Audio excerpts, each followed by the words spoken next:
어제에 이어서 오늘도 모압에 대한 하나님의 심판 메시지를 듣고 있습니다. 이제 내일도 모압에 대해서 계속 들을 텐데요. 모압이라는 나라는 바벨론이 이 지역을 점령하려고 침공 계획을 세우고 움직이기 시작했을 때 시드기야의 주선으로 유다와 동맹을 맺었던 나라 중에 있습니다. 저희가 지난번에 27장을 묵상했을 때 27장 3절에 이 시드기야 왕과 함께 모여서 동맹을 맺었던 동맹국 중에 모압이라는 나라가 있다라는 것이죠. 참 이웃이었고 그리고 함께 싸우는 사람들이었고 그럼에도 불구하고 결국 유다와 함께 멸망하게 될 메시지를 그리고 있는 것입니다. 오늘 이 모압에 대해서 하나님께서 왜 심판을 하였느냐, 그리고 그 심판의 범위가 어떻게 되느냐라는 두 부분을 다루고 있는데요. 뒤에부터 이야기 드리자면 심판의 범위는 전 영역으로 확대될 것을 이야기하고 있습니다. 18절부터 25절까지 보면은 우리가 제대로 알지도 못하는 성읍들의 이름이 굉장히 많이 그려지고 있습니다. 그래서 각처 전국 각지에서 심판을 받게 될 것을 그리고 있는 모습이죠. 그래서 심판의 영역은 전국으로 확대될 것이다 라는 이야기를 하는데 우리 또한 하나님께 심판을 받는다라면 모든 부분이 해당할 거라는 것이죠. 피할 곳 없이. 그리고 우리의 이웃이 하나님으로부터 심판을 받게 된다면 피할 곳 없이 모든 부분을 심판받게 될 것을 말하고 있는 것입니다. 중요한 건 아까 처음에 말한 부분인데요. 왜 심판받아야 했는가? 거기에 대해서 11절부터 14절까지를 이야기할 수 있습니다. 11절부터 14절까지는 이제 술병에 대한 이야기가 나오는데요.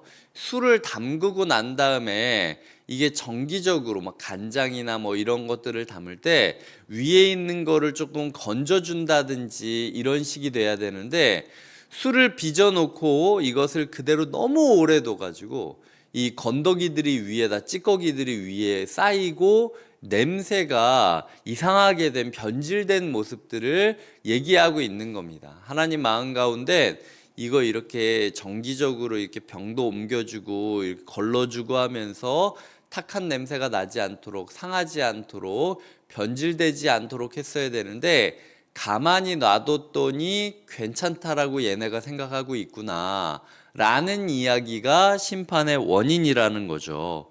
그러니까 이것을 우리의 삶에 적용해 보면 이렇습니다.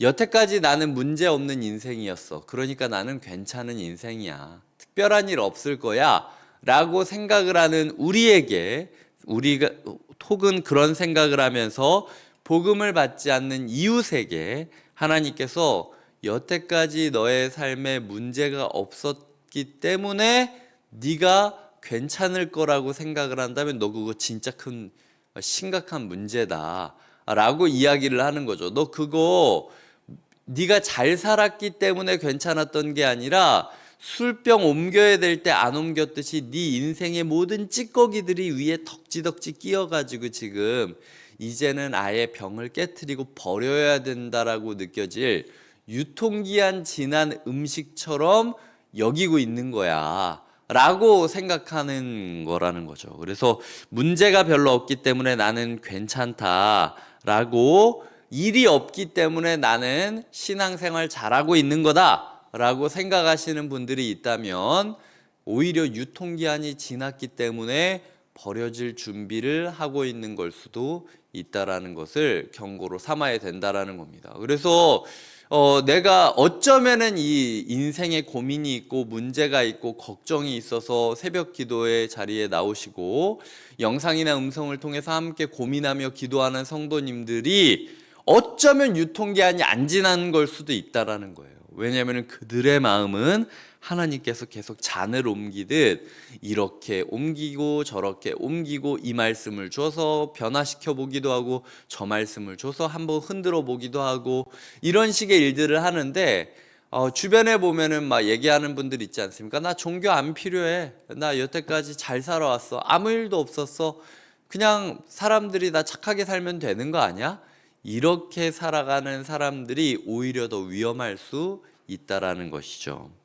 이들의 이 과도한 자기 확신, 14절에 보면 너희가 어찌하여 말하기를 우리는 용사요 능란한 전사라 하느냐. 사실 제대로 된 전투는, 제대로 된 싸움은 일어나지도 않았고 일이 터지지 않았는데 문제가 일어나지 않았기 때문에 우리는 잘 싸우는 사람이라는 거예요. 여태까지 전쟁이 일어나지 않았고 싸움이 일어나지 않았기 때문에 우리는 용사다, 능란한 전사다 라고 과도한 지나친 자기 확신을 가지고 있는 모습이 혹시 나의 모습은 아닌가. 내가 하나님이 막 시험거리를 주면 흔들릴 게 뻔한데 문제가 안 일어났기 때문에 나 성경 잘한다, 신앙생활 잘한다, 이 정도면 잘하는 거 아니야? 이런 과도한 자기 확신을 가지고 있는 것은 아닌가 돌아보아야 된다라는 거죠. 이들 마음 가운데 있었던 그 잔혹한 일들, 그리고 하나님을 찾지 않는 어떤 변질된 부분들이 있는지 고민해 봐야 된다라는 거예요. 어제도 이야기 드렸듯 모압이라는 나라에 하나님께서 역사를 베풀어 주셨기 때문에 이 모압 여인의 손자가, 그렇죠, 결혼하고 손자가 이제 다윗의 집안이지 않습니까? 모압 여인 롯으로 인하여 이제 그 다윗의 집안이 이제 이어지는데, 결국 그러면 다윗의 계보에 일조한 이웃 나라나 마찬가지인 거예요. 형제, 자매 나라나 마찬가지인 거예요. 그렇다면 모압이 하나님을 더 기억하며 의뢰했어야 되는데 13절에 보면 이스라엘 집이 베델을 의뢰함으로 수치를 당한 것 같이, 결국 베델이라는 이름이 하나님의 집이라는 이름인데 나중에 역사를 보면 이 베델에 그 황금 송아지인가 우상을 놔가지고 결국에는 잘못된 우상 숭배를 하는 모습을 그리거든요. 하나님의 집이라고 써놓고 그 안에서 우상 숭배를 했던 이스라엘이 멸망한 걸 봐라. 너희도 너희가 신앙생활 잘하고 있고 괜찮다라고 이야기하지만 그모스를 믿고 있지 않느냐라고 이야기를 하고 있거든요. 그모스가 어떤 신이었냐면요, 열왕기하 3장을 제가 읽어드리겠습니다. 열왕기하 3장에 모압 왕이 전세가 극렬하여 당하기 어려움을 보고 칼찬 군사 700명을 거느리고 돌파하여 지나서 에돔 왕에게로 가고자 하되 가지 못하고 27절 이에 자기 왕위를 이어 왕이 될 맏아들을 데려와 성 위에서 번제를 드린지라. 이스라엘에게 크게 경노함이 임함에 그들이 떠나 각기 고국으로 돌아갔다라고 이야기를 하고 있습니다. 이스라엘과 모압이 전쟁을 이뤄졌을 때 분리하고 도망칠 데가 없으니까 왕이 자기의 후계자를 인신 제물로 번제로 바쳤다라는 이야기를 그리고 있는 것이 열왕기하 3장이라는 거죠. 그 신이 그모스였다라는 거예요. 그러니까 형제 나라, 자매 나라였음에도 불구하고 하나님의 뜻을 따르지 않고 나에게는 문제가 일어나지 않았기 때문에 괜찮다라는 마음을 가지고 여전히 내 아이까지도, 내 후계자까지도 분리하면 불에 태워버릴 정도의 잔혹함을 회개하지 않고 익숙하게 여기며 살아갔기 때문에 네가 괜찮다라고 생각했던 너의 그 방심, 네가 괜찮다라고 생각하며 저지르고 있었던 그 잔악한 일들로 인하여 수치를 당하게 될 것을 예언하고 있다라는 거죠. 이게 우리에게 남일이 아닐 수도 있다라는 것입니다. 오늘의 말씀을 두 가지로 정리를 해보도록 하겠습니다.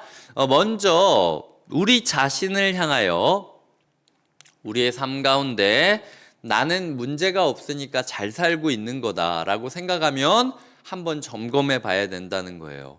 하나님의 집이라고 여겨졌던 베델에서 금송아지를 섬겼던 것처럼 다윗 왕조의 자매나라, 형제나라라고 여겨졌던 모압이지만 잔혹한 그모스를 섬기며 인신제사 뭐 어때? 라고 얘기했던 것처럼 내가 예수 믿는다라고 하지만 내 마음 가운데 세상의 논리, 세상의 비정함, 원래 세상은 이렇게 사는 거야 라는 잔혹한 논리로 사람을 대하고 있다면, 따뜻한 환대의 눈이 아니라 잔혹하고 냉정한 눈으로 영혼들을 대하고 가족들을 바라보면서 평가하고 비난하고 가족들을 난도질하고 있는 나의 마음, 나의 입술이 있다면, 그모스처럼 그모스를 믿던 모압처럼 유통기한 지난 음식으로 버려질 수도 있다라는 것을 경고로 삼아야 된다라는 거죠. 나아가 두 번째로, 우리 이웃들을 바라볼 때 문제 없으니까 나 괜찮아 라고 이야기하는 사람에 대해서 복음 전하는 것을 두려워하지 마셔야 된다는 거예요. 내가 느끼기에도 저 사람 예수 믿는 나보다 더 별탈 없이 살고 있어요. 근데 그렇다고 해서 저 사람이 진짜 문제가 없는 거냐, 아니면 유통기한 지난 상태라 버려지기 직전인 거냐, 이거는 하나님만 아신다라는 거예요. 그래서 저 사람이 나한테, 야, 나는 예수 안 믿는데도 이렇게 무탈한데 너는 예수 나한테 전하면서도 왜 그렇게 일이 많냐, 조롱을 받는다 할지라도 때로는 예레미야처럼, 때로는 이 예레미야 48장처럼 그들이 유통기한 지났을 수도 있다라는 심판의 메시지를 전해야 될 필요가 있다라는 거죠. 그래야 그들이 나중에 심판을 만났을 때 한 명이라도 더 하나님께 돌아올 수 있는 여지가 남겨진다라는 겁니다. 아무도 메시지를 전하지 않고 자기는 괜찮다라고 여기지만 유통기한 지나서 음식물 쓰레기로 버려지는 인생이 얼마나 슬픈 인생입니까? 우리의 이웃이, 우리의 가족이, 우리의 친척이 그런 모습을 겪지는 말아야 된다라는 것이죠. 그래서 이 심판은 전국으로 확산될 거다. 수많은 성읍들이 나오면서 예외 없이 모든 부분에 임할 것이다 라고 말하고 있습니다. 우리의 삶이, 우리의 이웃의 삶이 모압과 같은 심판을 받지 않도록 날마다 경계하면서 근신하면서 하나님을 붙잡을 수 있기를 소망하시는 하루 되시길 주님의 이름으로 축복드립니다. 기도하시겠습니다. 하나님 감사합니다. 우리의 삶에 역사하여 주시고 우리의 삶이 괜찮다라고 자기 확신 여기면서 싸우지도 않았음에도 불구하고 자기를 큰 용사로 여기는 것이 아니라 유통기한 지난 음식이라 곧 버려질 수도 있다라는 사실을 깨닫고 하나님께 회개하며 나아가는 근신의 하루가 되게 하여 주시옵소서.